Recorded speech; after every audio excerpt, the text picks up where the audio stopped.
Hello everyone, आज के इस वीडियो में हम बात करेंगे एक और नए वैकेंसी अपडेट की जो आप सभी के लिए आया है द इंडियन नेवी की तरफ से फॉर द एसएससी ऑफिसर्स। तो आखिरकार क्या है ये रिक्रूटमेंट, क्या रहने वाला है एलिजिबिलिटी क्राइटेरिया, कैसे होगा सिलेक्शन, सब कुछ हम जानेंगे वन शॉट में। वीडियो को एंड तक जरूर देखें। सबसे पहले आप ये देखेंगे, ये है डिटेल नोटिफिकेशन जो द इंडियन नेवी की तरफ से आया है for short service commission officers for various entries June 2026 post.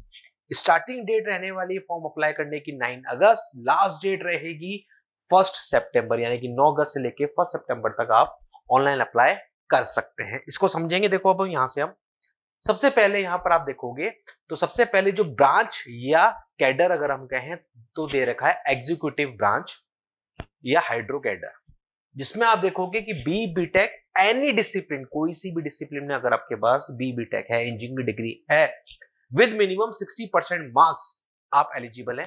Total 57 vacancies है जिसमें हाइड्रो की 5 वैकेंसीज भी शामिल है। यहां पर एज का आपको ध्यान रखना है, 2 जुलाई 2001 से लेके 1 जनवरी 2007 के बीच में आपकी डेट ऑफ बर्थ होनी चाहिए, ये यहां पर लिखा हुआ है। अगला आप देखोगे तो है पायलट, और साथ में एक और है नेवल एयर ऑपरेशंस ऑफिसर्स, और एक है एटीसी एयर ट्रैफिक कंट्रोलर। इन तीनों के लिए बी बीटेक चाहिए किसी भी डिसिप्लिन में विद मिनिमम 60% मार्क्स। उसी के साथ में लिखा है कि कैंडिडेट का 60% एग्रीगेट मार्क्स होने चाहिए 10th और 12th में भी, और मिनिमम 60% मार्क्स होने चाहिए इंग्लिश सब्जेक्ट में 10th और 12th में। टोटल आप यहां पर देखोगे 24 20 20 ये रेस्पेक्टिव वैकेंसीज हैं। यहां पर यहां डेट ऑफ बर्थ दे रखी है, अगर आप देखोगे पायलट और नेवल एयर ऑपरेशन ऑफिसर की, तो 2 जुलाई 2002 से 1 जुलाई 2007 के बीच में आपका डेट ऑफ बर्थ होना चाहिए। लेकिन एटीसी का जब आप देखोगे तो 2 जुलाई 2001 से लेके 1 जुलाई 2005 के बीच में आपका डेट ऑफ बर्थ होना चाहिए। आगे आप देखेंगे लॉजिस्टिक्स, जहां पर आप देखोगे कि यहां पर बी बीटेक किसी भी डिसिप्लिन में आप एलिजिबल है, या फिर एमबीए अगर आपके पास है एलिजिबल है, या फिर बीएससी बीकॉम बीएससी आईटी अगर आपके पास है with PG diploma in finance logistic supply chain management metal management eligible है, या फिर एमसीए एमएससी आईटी है आप एलिजिबल हैं। ये है एलिजिबिलिटी लॉजिस्टिक के लिए। टोटल 10 वैकेंसीज हैं। फिर आते हैं नेवल आर्मेंट इंस्पेक्टेड कैडर एनएआईसी। इस कैडर की जब हम बात करोगे तो यहां पर देखो आप टोटल 20 वैकेंसीज हैं, मैन वुमेन दोनों हैं। यहाँ पर अलाउड 60% मार्क्स चाहिए बीबीटेक में इन सारी ब्रांचेस में। इन स्पेसिफिक ब्रांचेस में अगर आपने डिग्री कर रखी है आप एलिजिबल रहने वाले हैं, या फिर पोस्ट ग्रेजुएट डिग्री है इलेक्ट्रॉनिक्स या फिजिक्स में एलिजिबल है।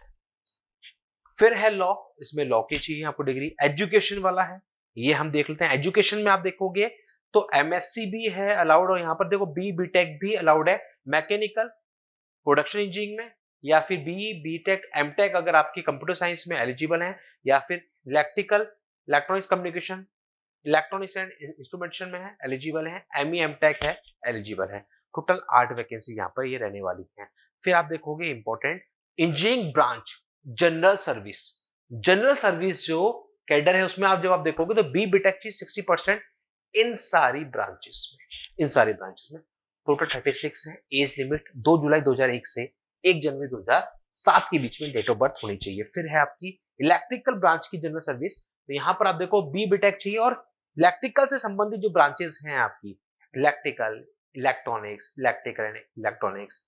Electronics and telecommunication instrumentation telecommunication, ये सारी ब्रांचेस में अगर आपके पास डिग्री है एलिजिबल है। टोटल 40 वैकेंसीज यहाँ पर रहने वाली हैं, और मैन वुमेन दोनों के लिए, लेकिन वुमेन के लिए 6 ही वैकेंसीज होंगी मैक्सिमम। फिर है नेवल कंस्ट्रक्टर, यहाँ पर बी बीटेक चाहिए 60%। सिविल इंजीनियरिंग से संबंधित जो यहाँ पर वैकेंसीज है, सिविल ओशियन एरोनॉटिकल एरोस्पेस, ये सारी ब्रांचेस में अगर आपके पास बी बीटेक है एलिजिबल है। 16 यहाँ पर वैकेंसीज हैं।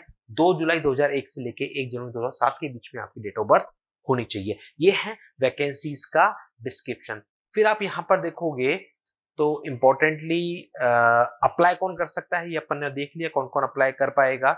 यहाँ पर सिलेक्शन प्रोसीजर में सिंपल सा है, जब आप फॉर्म फिल कर दोगे, फॉर्म फिल करने के बाद शॉर्टलिस्टिंग होगी, उस शॉर्टलिस्टिंग के बेसिस पर एसएसबी इंटरव्यू आपके होंगे, और एसएसबी इंटरव्यू के बेसिस पे आपका सिलेक्शन होना है कोर्स में। तो एसएसबी इंटरव्यू आपका रहने वाला है। देखो यहाँ पर लिखा हुआ भी है सिलेक्शन प्रोसीजर।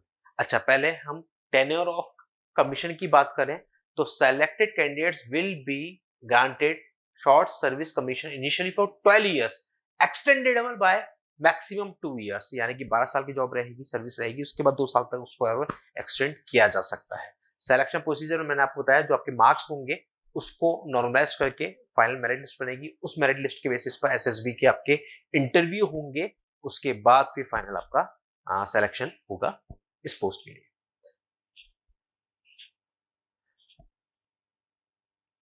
यहां पर आपको बता रखा है ट्रेनिंग का प्रोसीजर पूरा बता रखा है, किस किस तरह से ट्रेनिंग होने वाली है। प्रोबेशन पीरियड आपका शुरुआत में यहां पर देखा है एसएससी एनएएसआई जो है उसमें 3 साल की है और बाकी की जो होंगे ऑफिसर्स की लड़के उन सबकी 2 साल की ट्रेनिंग रहने वाली है। तो प्रोबेशन पीरियड स्टार्टिंग में रहने वाला है। पे एंड अलाउंसेस जो है वो यहाँ पर दे रखा है, तो आप देखोगे सब लेफ्टिनेंट की 1,10,000 अप्रोक्सीमेटली पर मंथ रहने वाला है अलाउंस। यहाँ पर साफ साफ मेंशन है।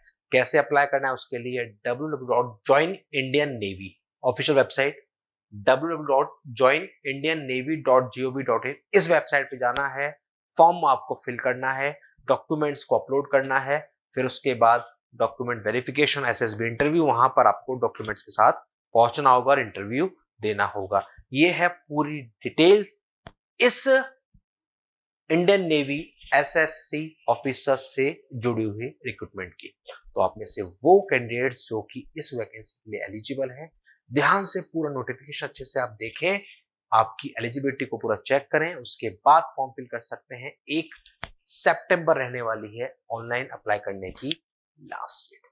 ऐसे ही सारे लेटेस्ट अपडेट्स के लिए आप लोग बने रहिए इस चैनल पर।